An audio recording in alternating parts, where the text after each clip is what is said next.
আপনারা এই সংলাপে তিনটি বিষয়কে বিশেষভাবে গুরুত্ব দিয়েছেন: ঐক্য, সংস্কার ও নির্বাচন।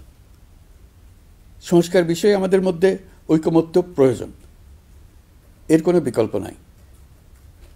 এই তিন লক্ষ্যের কোনোটিকে ছাড়া কোনোটি সফল হতে পারবে না। ঐক্যবিহীন সংস্কার কিংবা সংস্কারবিহীন নির্বাচন বাংলাদেশকে এগিয়ে নিতে পারবে না।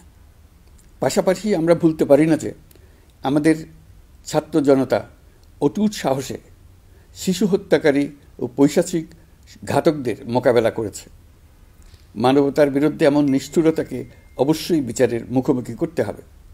গুম খুন থেকে জুলাই গণহত্যার বিচারের চ্যালেঞ্জের বিষয়টি আপনারা আপনাদের সংলাপের অন্তর্ভুক্ত করেছেন, এতে আমি আশ্বস্ত হয়েছি।